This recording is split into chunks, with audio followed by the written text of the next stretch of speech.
নমস্কার, কেমন আছেন সবাই? আমি নন্দিনী আপনাদের সবাইকে আরও একবার স্বাগত জানাচ্ছি আমার চ্যানেলে আমার আরেকটি নতুন ভিডিওতে।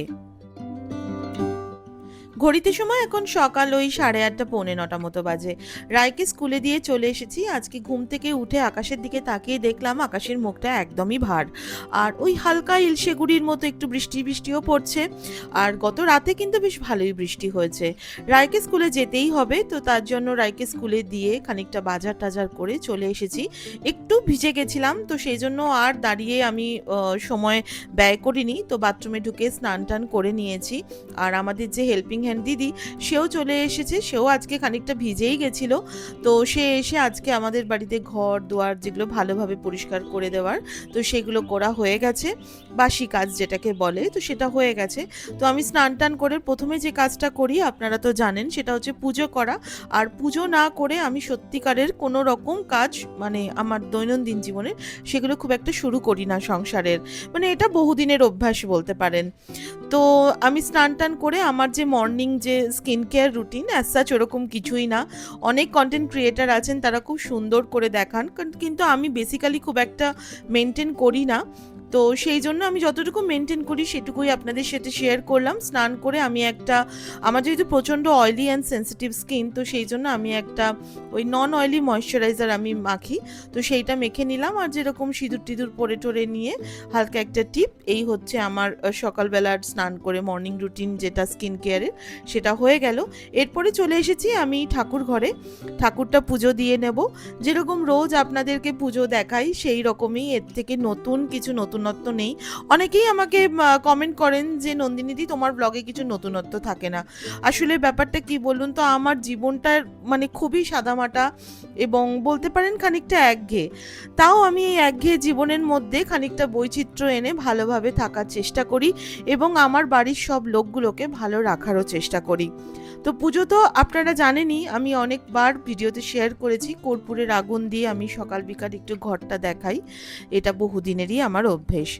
তো তারপরে একটু পুজো টুজো করে আমি একটু ব্রেকফাস্ট করে নিয়েছিলাম, আর চাটাও খাওয়া হয়ে গেছে। বিশেষ কিছু দেখালো নেই, মানে অ্যাকচুয়ালি আমি ছাতুর শরবত খেয়েছিলাম, তো ছাতুর শরবত আর কি দেখাবো, নিত্য নতুন ব্রেকফাস্ট করলে নিশ্চয়ই শেয়ার করতাম। তারপরে চলে এসেছি রান্নাঘরে। আজকে একটুখানি অন্যরকম করে মাছের ঝোলটা রান্না করব। ভীষণ সিম্পল। আসলে একটা আমি রেসিপি দেখছিলাম সেদিনকে ভিডিওতে, যে একটা মাছের ঝোলের মশলা দিয়ে একটা মাছের ঝোল রান্না করলো। তো যিনি ক্রিয়েটার, যিনি বানালেন ভিডিওটা, তো উনি বলছিলেন যে খুব ভালো খেতে হয়েছে। তো আমার দেখে একটু মনে হলো রোজই তো এক রকমের মাছের ঝোল বানাই, তো আজকে একটু না হয় এরকম একটা ফিশ মশলা দিয়ে মাছের ঝোল বানাই। আমি যখন আন্দামানে, আমার হাজবেন্ডের পোস্টিং ছিল, আমি যখন বহু বছর ছিলাম আন্দামানে, তো তখন ওখানে দেখেছি দক্ষিণ ভারতীয় লোকেরা মাছটাকে নর্মালি এমনি করে খায় না। ওরা যদি মাছটাকে ভেজে খায় তাহলে একটা ফিশ মশলা দিয়ে ওটাকে ম্যারিনেট করে রাখে, তারপরে সেটাকে বেশ কড়া করে ভেজে খায়। তো রাইকেও ছোটবেলা অনেক সময় মাছ ভাজা যখন খাওয়াতাম সেরকমভাবে খাইয়েছি। রাই খুব মানে টেস্টি করে আর কি, মানে খুব পছন্দ হতো। আমরাও ওরকমভাবে ডালের সাথে খেতাম মাছ ভাজা দিয়ে। তো তারপরে কলকাতায় ফিরে আসার পর সেভাবে খুব একটা বানানো হয়নি। আর আমাদের বাঙালিদের যে মাছের ঝোল, সেটা কিন্তু খুব একটা বেশি এত মশলা টশলা, একটা অন্য রকম ফ্লেভার এটা হয় না। কাজের বাড়িতে বা অনুষ্ঠান বাড়িতে একটা ওইরকম ফ্লেভার আসে। তো কিছুই করিনি, ব্যাপারটা হচ্ছে কড়ার মধ্যে একটুখানি কালো জিরে ফোড়ন দিয়েছিলাম, তার মধ্যে বেশ অনেকটা টমেটো দিয়ে ভালো করে নেড়ে চেড়ে একটু হলুদ দিয়েছি, আর একটু আদা রসুনের পেস্ট দিয়েছি, আর ওই মাছের ঝোল যে মশলা সেটা দিয়ে ভালো করে নেড়ে চেড়ে আলুটাকে আর মাছটাকে আগে ভেজে হয়েছিল, তো সেটা ওর মধ্যে দিয়ে নিয়ে ভালো করে নেড়ে চেড়ে একটুখানি এরকম ঝোল একটা বানিয়ে নিলাম। এর মধ্যে কিন্তু কোনো পেঁয়াজ টেয়াজ এরকম কিছু পড়েনি, শুধু সামান্য 1 চামচ মতো আদা রসুনের পেস্ট আমি এতে দিয়েছিলাম। তো এটার মধ্যে একটু ধনেপাতা দিলে ভালো হতো, কিন্তু ভীষণ টেস্টি হয়েছিল খেতে। আর এক কাকিমা কাঁঠাল দিয়ে গেছিল, তো সেইটাও আপনাদের সাথে একটুখানি শেয়ার করলাম। তারপরে রাইকে আমি স্কুলে আনতে চলে গেছিলাম। আর বৃষ্টি হলে কি হবে, গুমোট গরমটা কিন্তু প্রচণ্ডই আছে। মানে গরমটা এত বীভৎস যে ফ্যান বন্ধ করে কিন্তু থাকা যায় না, অথচ বাইরের দিকে তাকালে কিন্তু দেখা যাবে যে এতটা রোদের তাপ নেই। তো রাইকে স্কুল থেকে দিয়ে চলে আসলাম, চারদিকটা আবার অন্ধকার করেছে, হয়তো খুব জোরে এবারে বৃষ্টি নামবে। তবে খানিকটা স্বস্তি, কারণ রাইকে আমি স্কুল থেকে নিয়ে চলে এসেছি, মেয়েটাও ভেজেনি আর আমিও ভেজেনি।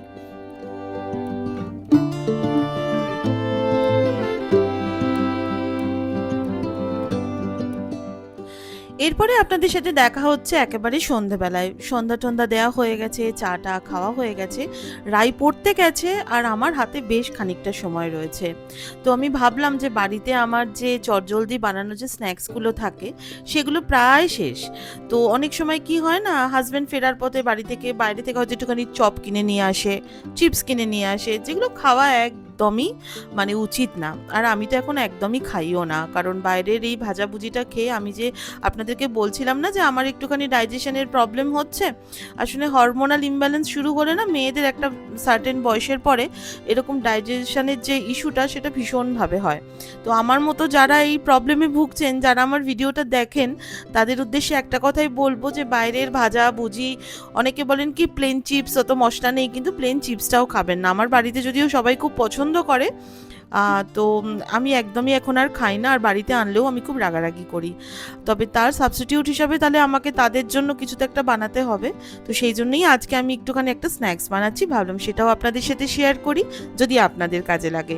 তো ব্যাপারটা হচ্ছে চালের গুঁড়ো নিয়ে নিয়েছি 3 কাপ মতো, 3 কাপ জলও নিয়ে নিয়েছি কড়ার মধ্যে। আগে জলটা দিয়েছি, তারপর তার মধ্যে নুন দিয়েছি, একটু তেল দিয়েছি, জিরে গুঁড়ো, গোলমরিচের গুঁড়ো, সাদা তিল।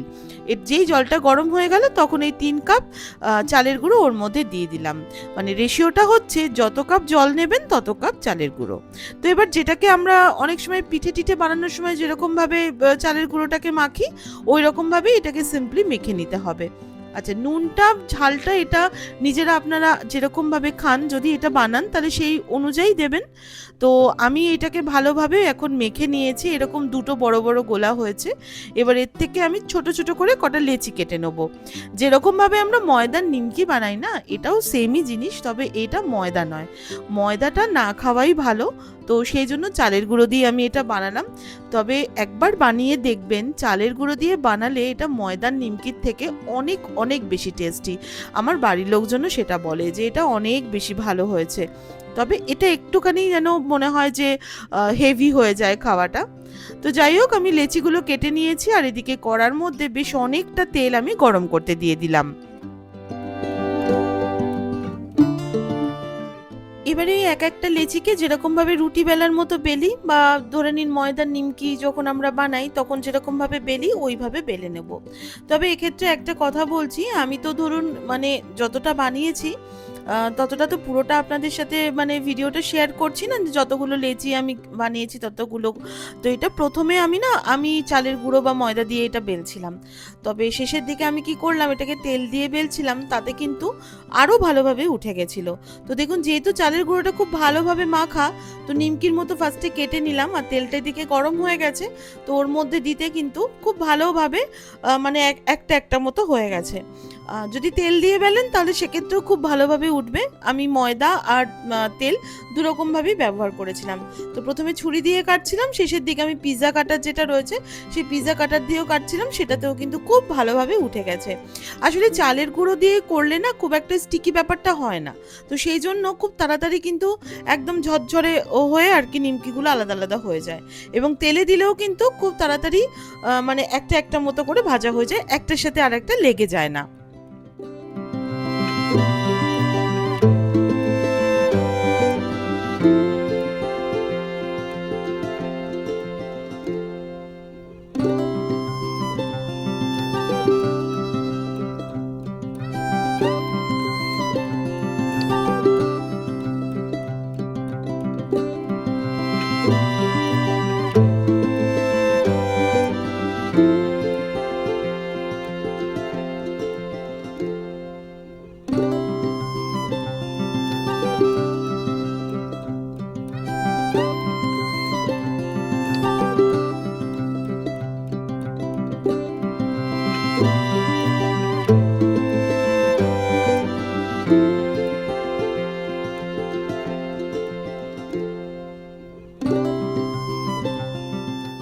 ওই যে আপনাদেরকে বলছিলাম না পিৎজা কাটার দিয়ে লাস্টে করছিলাম, পিৎজা কাটার দিয়ে কাটতে কিন্তু আরও বেশি সুবিধা হয়েছে। তো আপনারা যদি কখনো করেন নিমকি বলুন বা এরকম মানে ময়দার নিমকি বা চালের গুঁড়ো দিয়ে যেটাই করবেন পিৎজা কাটার দিয়ে কাটবেন, তাহলে কিন্তু সেটা অনেক ইজি হয়ে যায়, কাটাটাও খুব নিটলি হয় আর খুব তাড়াতাড়িও উঠে যায়। তো যাই হোক, আমার একে একে সব নিমকিগুলো ভাজা হয়ে গেছে। এবারে নিমকিগুলোকে আমি একটুখানি গরম থাকতে থাকতে আমার একটা হোমমেড মশলা, যেটা আমি আপনাদের সাথে আজকে শেয়ার করছি, এর আগেও আপনাদের শেয়ার করেছি, তাও ভাবলাম যে আজকে আর একবার একটু শেয়ার করে দিই। সব নিমকিগুলো ভাজা হয়ে গেছে, এবার একটুখানি গরম অবস্থাতেই মশলাগুলো আমি এর মধ্যে মাখিয়ে নেব।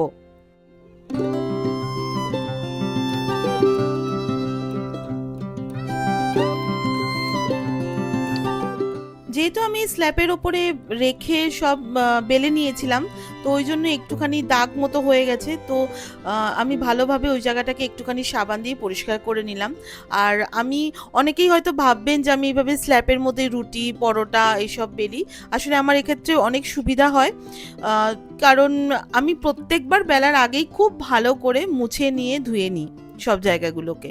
তো ওই যে মশলাটা আমি আপনাদের সাথে শেয়ার করছি, ব্যাপারটা কিছু না, হাজমোলা হয় না, তো সেই হাজমোলা নিয়ে নিয়েছি। তো এটা হচ্ছে একটুখানি ইমলি ফ্লেভার, যেটা নর্মাল ইয়েলো কালারের কৌটো হয়, সেই হাজমোলাটা নিলে একটু বেশি ভালো হয়, তবে আমার এখানে ছিল না, তো সেই জন্য আমি এই ফ্লেভারটাই নিলাম।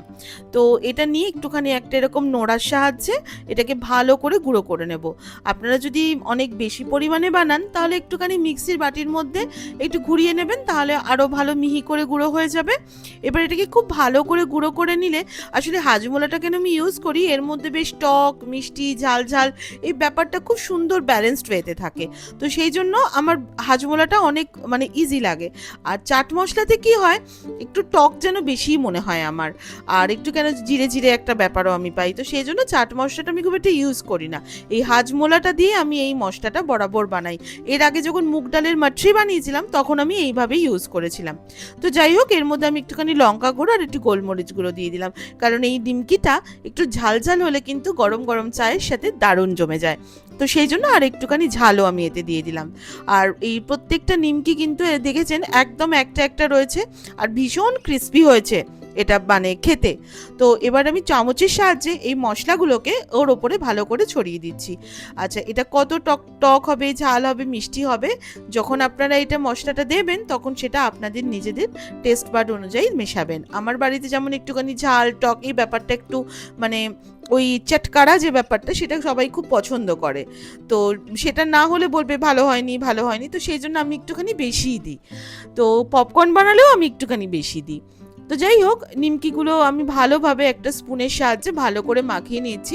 আসলে এতটা গরম, তো সেই জন্য হাত দিতে না বেশ মানে খুব গরম লাগছিল হাতের মধ্যে।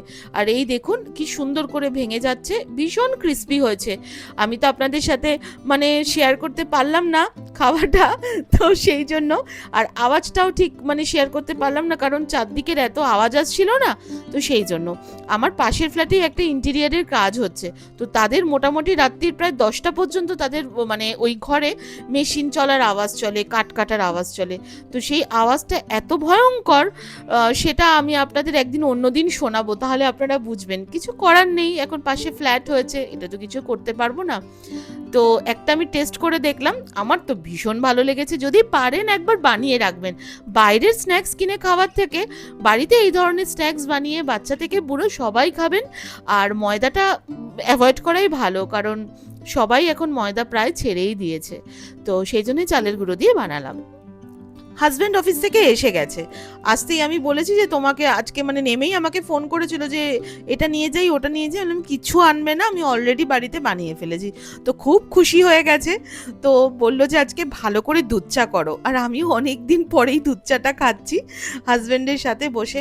আসলে চা খাওয়াটা একটা উপলক্ষ মাত্র, অফিস থেকে আসার পর সারাদিনে অনেক কথা থাকে, তারপরে অনেক প্ল্যানিংস থাকে, সেই আলোচনাগুলো, কারণ এখন আমাদের প্রত্যেকেরই জীবনে সময়টা বড় অল্প।